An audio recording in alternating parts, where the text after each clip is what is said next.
Bismillahirrahmanirrahim. Assalamualaikum warahmatullahi wabarakatuh. Alhamdulillahirabbil alamin. Wassalatu wassalamu ala asrafil anbiya'i wal mursalin wa ala alihi washabihi ajmain, amma ba'd. Pertama-tama, marilah kita panjatkan puji dan syukur atas kehadirat Allah Subhanahu wa taala, dan tak lupa pula kita kirimkan salawat dan salam kepada Nabiullah sallallahu alaihi wasallam, di mana dialah nabi yang telah memberikan kita dari alam yang gelap dan menuju alam yang terang benderang, dengan kata lain minas zulmati lan nur. Dan tak lupa pula kita haturkan salawat serta salam kepada para sahabat-sahabat Rasulullah, saudara-saudara dan juga kerabat dan keluarganya. Apa kabar teman-teman? Jumpa lagi dengan saya, Haslinda. Nah, di video kali ini kita akan membahas materi pelajaran mengenai pengalaman nilai-nilai Pancasila. Oke, baik, sebelum kita melangkah ke materi selanjutnya, alangkah baiknya kalau kita melakukan perkenalan.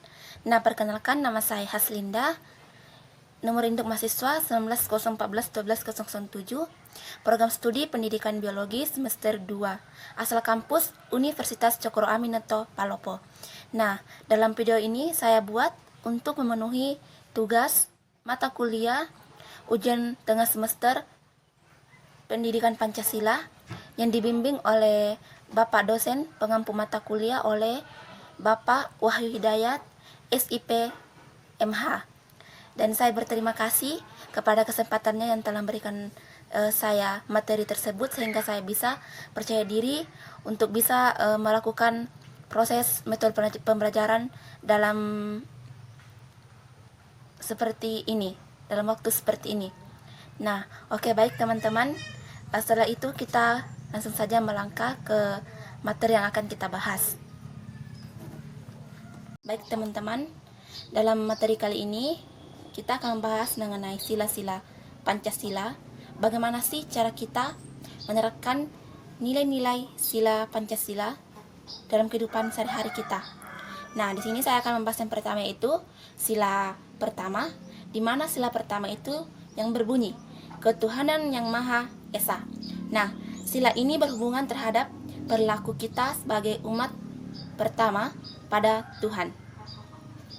Contohnya, sebagai umat manusia itu, contoh sikap kita yang mencerminkan sila pertama. Nah, yang pertama itu saling menghormati antar umat bernegara, dan yang kedua menjalani perintah agama sesuai ajaran yang dianut masing-masing. Nah, yang ketiga melaksanakan kewajiban dan keyakinan terhadap Tuhan yang Maha Esa. Dan yang keempat, membina kerjasama dan tolong-menolong antar umat beragama. Dalam pembahasan kali ini mengenai sila pertama itu, sudah saya bahas mengenai sila pertama ada 4 poin, di mana poin itu sangat penting kita tuturkan atau paparkan dalam kehidupan sehari-hari kita, agar kita bisa memenuhi arti dari makna sila pertama yang memiliki 4 poin tersebut, di mana pada 4 poin tersebut itu kita telah diberikan amanah atau kewajiban kita untuk bisa memenuhi dalam poin-poin tersebut. Misalnya kita berbakti atau takwa kepada Tuhan yang Maha Esa, maka kita bisa menerapkan di antara 4 poin yang tadi saya jelaskan. Kita bisa menerapkan perilaku kita, mencerminkan sikap kita untuk bisa mencerminkan nilai-nilai sikap pribadi kita, kepedulian kita terhadap nilai sila-sila tersebut yang terdapat pada sila pertama, yaitu ketuhanan yang Maha Esa. Oke teman-teman, karena saya tadi sudah memaparkan sedikit atau menjelaskan mengenai arti dari sila pertama, itu ketuhanan yang Maha Esa, yang di dalamnya terdapat 4 poin yang harus diterapkan dalam kehidupan sehari-hari. Oke, selanjutnya kita melangkah pada sila yang kedua, yaitu kemanusiaan yang adil dan beradab, di mana pada sila ini menjelaskan tentang hubungan terhadap perilaku kita sebagai manusia yang pada hakikatnya semua sama di dunia ini. Maksudnya di sini semua sama, kita tidak ada pembedaan antara kasta, suku, ras, agama maupun derajat, semuanya itu sama. Nah, di sila kedua ini juga terdapat 4 poin yang di dalamnya mencakup 4 poin yang perlu kita cerminkan atau sikap. Berikut contoh sikap yang harus kita cerminkan di sila kedua dalam kehidupan sehari-hari. Nah, yang pertama itu mengakui persamaan derajat, hak, dan kewajiban. Kewajiban asasi sikap manusia tanpa membedakan. Nah, yang kedua, mengembangkan sikap tentang rasa. Yang ketiga, menyadari bahwa kita mempunyai hak dan kewajiban yang sama. Dan yang keempat, memperlakukan manusia sesuai hakikat dan martabatnya. Nah, dalam 4 poin yang telah saya jelaskan dalam sila kedua itu sikap yang tidak ada antara kita membedakan antara satu dan yang lainnya. Nah, di mana kita ini harus bisa menjelaskan antara salah satunya dalam kehidupan sehari-hari untuk bisa kita terapkan menjadi contoh sikap kita dalam kehidupan sehari-hari. Yang paling pentingnya itu kita tidak ada istilah namanya membedakan antara kasta, suku, ras, dan agama, semuanya tetap sama. Begitu. Baik, teman-teman, sekarang kita melangkah ke sila yang ketiga. Dimana tadi saya sudah menjelaskan sila yang pertama itu ketuhanan yang Maha Esa, dan sila yang kedua kemanusiaan yang adil dan beradab. Dan selanjutnya di sini saya akan menjelaskan atau memaparkan mengenai arti dari sila yang ketiga, yaitu Persatuan Indonesia, di mana bagaimana cara kita, sikap kita untuk pengalaman mengenai nilai sila-sila Pancasila. Nah, dalam artian tersebut bahwa di sila ketiga itu memaparkan mengenai Persatuan Indonesia. Sila ini berhubungan terhadap perilaku kita sebagai warga negara Indonesia untuk bersatu membangun negeri ini. Nah, di sini dijelaskan bahwa yang pertama, bangga dan cinta terhadap tanah air. Dan yang kedua, mengembangkan sikap persatuan dan kesatuan. Dan yang ketiga, memajukan pergaulan demi persatuan bangsa. Dan yang keempat, menjunjung tinggi persatuan Indonesia. Dan yang kelima, mengutamakan kepentingan bangsa di atas kepentingan pribadi. Nah, dalam sila yang ketiga ini terdapat 5 poin yang sangat penting untuk bisa kita terapkan dari nilai-nilai sila Pancasila dalam kehidupan kita sehari-hari. Semoga bermanfaat untuk kita bisa terapkannya ya. Oke, baik, sekarang kita melangkah pada sila keempat, itu kerakyatan dipimpin oleh hikmat kebijaksanaan dalam permusyawaratan perwakilan. Setelah ketiga sila tadi yang sudah saya jelaskan, sila pertama, kedua, dan ketiga, sekarang saya akan menjelaskan sila keempat, di mana pada sila keempat ini itu memberikan contoh sikap yang mencerminkan perilaku kita dalam kehidupan sehari-hari. Di mana pada sila keempat ini juga memiliki 4 poin. Yang pertama, selalu memperdepankan musyawarah untuk mencapai mufakat dalam penyelesaian permasalahan. Dan yang kedua, menghargai hasil musyawarah. Dan yang ketiga, ikut serta dalam pemilihan umum. Dan keempat, memberikan kepercayaan wakil-wakil rakyat yang telah dipilih. Dalam sila keempat ini membahas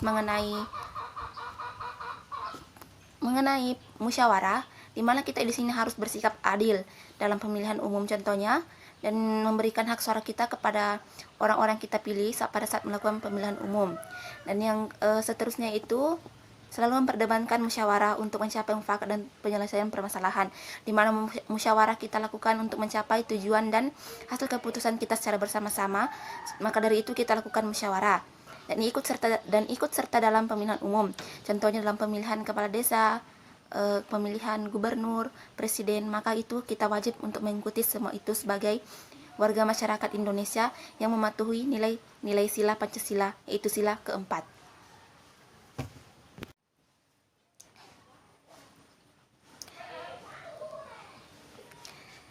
Selanjutnya sila kelima, keadilan sosial bagi seluruh rakyat Indonesia.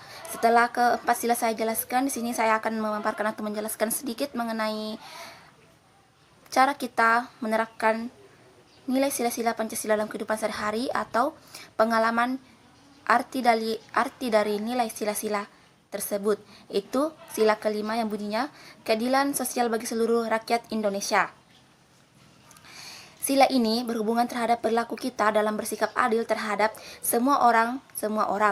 Nah, berikut contoh sikap yang mencerminkan diri di sila kelima ini. Dan pada sila kelima ini juga memiliki 4 poin untuk kita terapkan dalam kehidupan sehari-hari kita.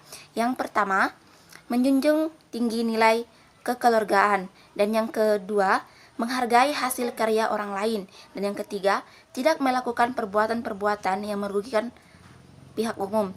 Dan yang keempat, suka melakukan perbuatan dalam rangka mewujudkan kemajuan keadilan sosial. Nah, di sini dijelaskan dalam 4 poinnya itu menjunjung tinggi nilai kekeluargaan. Mungkin di sini maksudnya itu tidak ada antara pembeda antara kita dengan keluarga yang lainnya atau teman yang lainnya. Menghargai hasil karya orang lain. Contohnya hasil karya kita dari luar daerah atau luar negeri. Contohnya baju kita dari baju Indonesia, buatan Indonesia begitu bagus, tetapi hasil buatan orang lain misalnya dari luar negeri seperti buatan Korea lebih bagus lagi. Nah, padahal keduanya itu tidak ada perbedaan, kedua-duanya sama-sama seperti baju, cuman yang bedanya itu mungkin buatan luar lebih bagus dari buatan Indonesia. Tapi sebagai masyarakat Indonesia yang menghargai hasil karya orang lain, tidak boleh membeda-bedakan antara yang satu dan yang lainnya, semuanya sama. Cuma bedanya itu karya kita beda dengan karya dia, cuman semuanya itu sama, tidak boleh dibeda-bedakan. Dan yang seterusnya, suka melakukan perbuatan dalam rangka mewujudkan kemajuan keadilan sosial. Di sini kita mungkin maksud di sini maksudnya yaitu dalam kemajuan keadilan sosial kita selalu bekerja sama dalam untuk mewujudkan kemajuan sosial, selalu bekerja sama dalam setiap apa yang kita lakukan agar semuanya berjalan dengan mudah, lancar dan tentram dan juga baik. Setelah pemaparan saya pada hari ini mengenai materi pengalaman dalam mencerminkan nilai-nilai Pancasila, di mana saya sudah menjelaskan sedikit pemahaman tentang saya itu nilai-nilai Pancasila yang memiliki poin yang sangat penting kita terapkan dalam kehidupan sehari-hari, di mana sila ini memiliki pada nilai sila Pancasila ini memiliki 5 poin yang kita terapkan dalam kehidupan sehari-hari. Nah, demikian materi saya pada hari ini yang telah saya jelaskan. Mohon kurang lebihnya dimaafkan jika ada kata atau ucapan yang salah saya ucapkan, atau pembawaan materi saya yang kurang baik dan kurang dimengerti atau kurang dipahami, atau audiensnya yang kurang jelas begitu. Mohon kurang lebihnya dimaafkan dan mohon dimaklumi karena saya juga manusia biasa. Dan saya berterima kasih kepada dosen pengampu mata kuliah Bapak Wahyu Hidayat SIP MH. Saya berterima kasih kepadanya karena berkat dia saya bisa lebih mandiri, lebih percaya diri untuk bisa melakukan pembelajaran sendiri di rumah karena adanya wabah COVID-19, maka kita hanya bisa diberikan tugas lalu kita kuliah secara online, dan semoga kedepannya bisa lebih baik lagi. Nah, terima kasih atas kesempatan yang telah berikan kepada saya. Saya ucapkan terima kasih banyak dan wassalamualaikum warahmatullahi wabarakatuh.